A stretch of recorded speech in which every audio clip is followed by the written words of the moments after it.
Namaste, dear readers.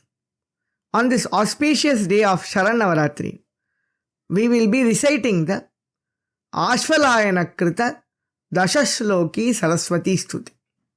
Rishaya Uchuhu Katham Sarasvata Praptihi Kena Dhyanena Suvrata Mahasaraswati Yena Tushta Bhavati Tadvada. Ashvalayana उवाच शृण्वन्तु ऋषयः सर्वे गुह्याद् गुह्यतमं महत् दश श्लोकी स्तुतिमिमां वदामि ध्यानपूर्वकम् अंकुशं चाक्षसूत्रं च पाशं पुस्तं च धारिणीम् मुक्ताहारैः समायुक्तां देवीं ध्यायेत् चतुर्भुजाम् सितेन दर्पणाभेन वक्त्रेण परिभूषितां सुस्तनीं वेदिमध्यां तां चन्द्रार्धकृतशेखराम् जटाकलापसंयुक्तां पूर्णचन्द्रनिभाननां त्रिलोचनीं महादेवीं स्वर्णनूपुरधारिणीं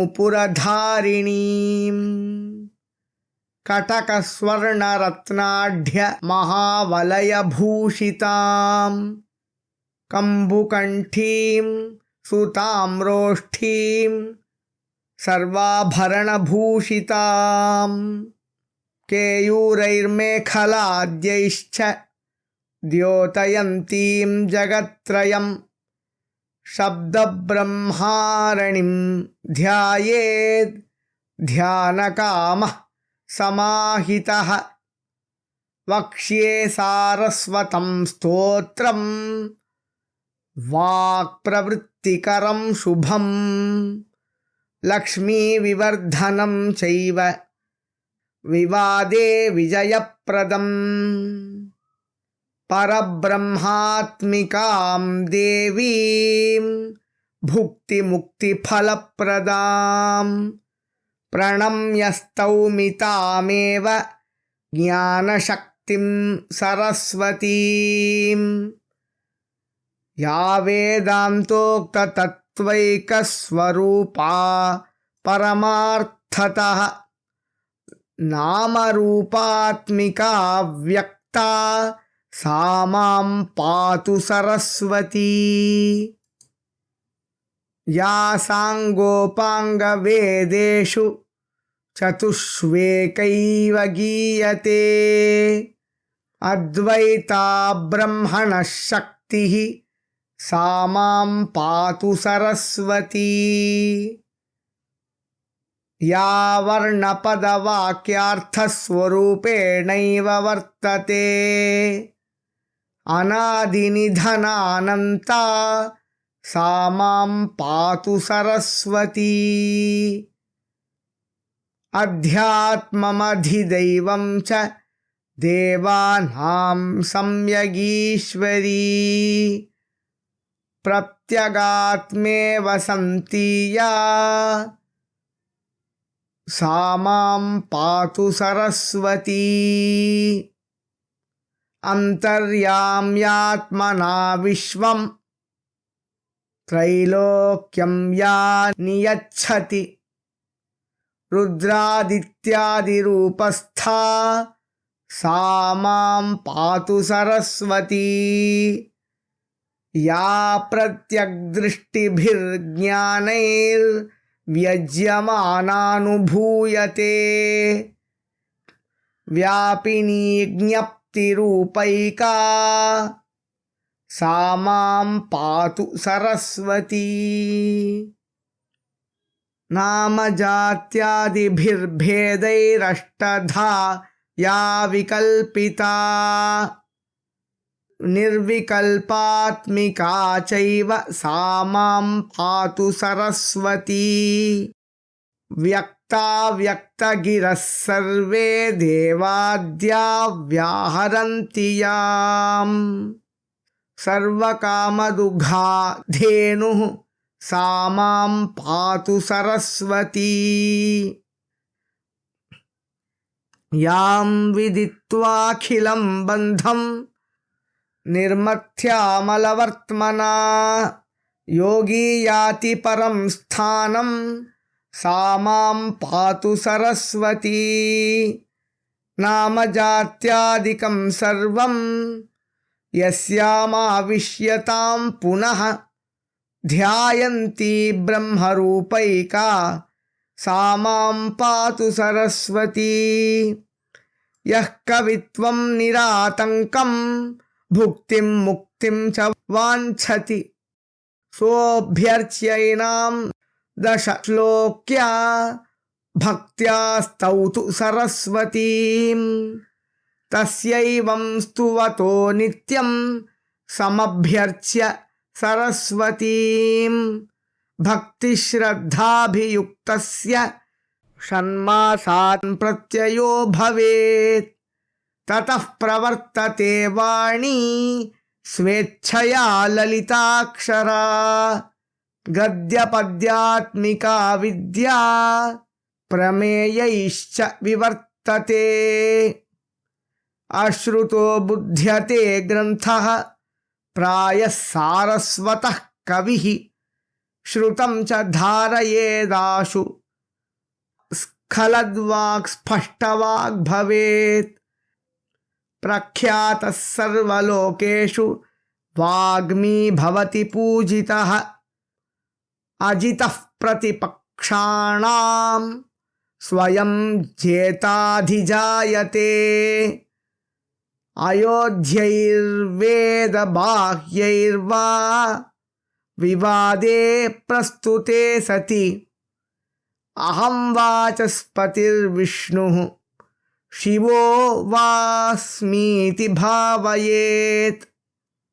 एवं भावयता तेन बृहस्पतिरपि स्वयं न शक्नोति परं वक्तुं नरेष्वन्येषु का कथा। न काञ्चन स्त्रियं निन्देत् न देवान्नापि च द्विजान्। अनार्यैर्नाभिभाषेत सर्वत्रैव क्षमी भवेत्। सर्वत्रैव प्रियं ब्रूयात् यथेच्छालब्धमात्मनः। श्लोकैरेव तिरस्कृत्य द्विषन्तं प्रतिवादिनं। प्रतिवादिगजानां तु सिंहो भवति तद्वचः। यद्वागिति ऋचेनैव देवीं योर्चति सुव्रतः तस्य नासंस्कृता वाणी मुखादुच्चारिता क्वचित्। प्रथमं भारती नाम द्वितीयं च सरस्वती तृतीयं शारदा देवी चतुर्थं कंसमर्दिनी पंचमं तु जगन्माता षष्ठं चैव तु पार्वती सप्तमं चैव कामाक्षी ह्यष्टमं ब्रह्मचारिणी नवमं चैव वाराही दशमं ब्रह्मपुत्रिका एकादशं च वाग्देवी द्वादशं वरदाम्बिका द्वादशैतानि नामानि त्रिसन्ध्यं यः पठेन्नरः तस्य सारस्वतं चैव षण्मासेनैव सिद्ध्यति यस्य स्मरणमात्रेण वाग्विभूतिर्विजृम्भते सा भारती प्रसन्नाक्षी रमतां मन्मुखाम्बुजे इत्याश्वलायनमुनिर्निजगाद देव्या स्तोत्रं समस्तफलभोगनिधानभूतम् एतत् पठन् द्विजवरः शुचितामुपैति सन्ध्यासु वाञ्छितमुपैति न संशयोऽत्र इति श्री सरस्वती दशश्लोकी स्तोत्रं सम्पूर्णम्। Now let us discuss the Purva Pitika and Palashruti. The sages ask sage Ashvalayana, how will we attain wisdom? Saraswatam. Saraswatam here means wisdom. And by doing which dhyana will goddess Mahasaraswati be pleased? Please tell us. Ashvalayana says, O seers, listen to me. I will teach you the hymn of Saraswati, which has 10 slokas in it, along with the verses of dhyana. This is how the stotra starts. Now let us discuss the Palashruti. In Palashruti he says, whoever chants this hymn with devotion and trust daily after worshipping goddess Saraswati will evidently see the results in 6 months. What are the results? Great words will flow from him effortlessly in the form of prose and poetry. Such a devotee will also understand the texts and works which he haven't even heard of or listened to or read before. Even while looking at the text at the first time, he will understand the deeper meanings of it. Such will be his intellectual potency. He will be able to memorize whatever he listens to, that is, whatever scriptures he listens to, he will bear it in his mind and heart, easily, effortlessly. His words will become clear, he will become famous, and will be respected everywhere for his wisdom and knowledge. He will be invincible and undefeated in all debates. When facing tough adversaries in debates, he must contemplate and think of him that I am Vishnu, Brahma or Shiva. That is, out of these 3 forms, he can contemplate that he is one of the 3 of the divine trinity. As the devotee thinks of himself in such a manner, even someone like Brihaspati cannot speak against him in front of him. So what is there to say about humans? So no one can defeat him. And there are certain rules that are prescribed. One must not talk ill about ladies, gods or noble people, dvijas, the twice born. And he must be kind to everyone, should learn to forgive and bear, and should be happy and content with whatever he gets. That is, he must not be greedy. He should not converse with ill-minded people. This means he should not let ill-minded people influence him in any way. He has to preserve his wisdom and knowledge. If he follows these rules and also use sweet words to everyone in most cases, and just with good verses, he can defeat his adversaries. His words will be powerful as a lion for the adversary elephants. Here, adversaries are compared to elephants because they can also be mighty, but still they will be defeated by his words. After listing out these benefits, 12 names of Goddess Saraswati are given, and the benefits of chanting those names are also elaborated. One who chants these 12 names during the 3 conjunction periods Sandhya Kala of the day, dawn, noon and dusk, will attain great wisdom. And then there is a small prayer. The hymn ends with that prayer saying, by the mere remembrance of whom the wealth of words grow, may such goddess Bharati, Saraswati, dwell in my face always with gracious eyes. Prasannakshi.